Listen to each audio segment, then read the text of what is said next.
এই অসময়ে একটা তাল পেলাম গাছের গোড়া থেকে, এটা দিয়ে আজকে একটা পিঠে বানাবো।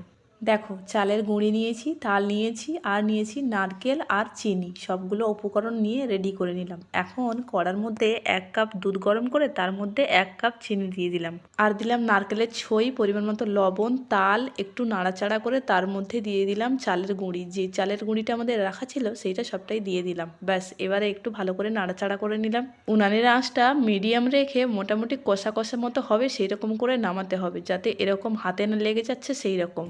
এবার দেখো, কলা গাছের থেকে এরকম একটা ডাল কেটে আর এরকম তৈরি করে নিয়েছি। উপরেরটা ছুরি দিয়ে হালকা করে ছাড়িয়ে নিয়েছি, নিয়ে সর্ষে তেল মাখিয়ে দিলাম। এদিকে দেখো, মিশ্রণটা ঠান্ডা হয়ে গেছে, তাতে আরও কিছুটা চালের গুঁড়ি দিয়ে বেশ ভালো করে মাখিয়ে নেওয়া হয়েছে। একটু শক্ত শক্ত হতে এরকম ছোট্ট ছোট্ট পিস করে কেটে এর গায়ে এরকম ঘষা দিতে কত সুন্দরভাবে একটা ডিজাইন তৈরি হয়ে গেছে। এবার সবগুলো তৈরি হয়ে যাওয়ার পরে সবগুলো নিয়ে ভাপ দিয়ে নিলাম। বেশ ভাপ দিয়ে সেদ্ধ হয়ে যেতেই তৈরি হয়ে গেল আজকের পিঠেটা। চলো, আজকের মতো টাটা।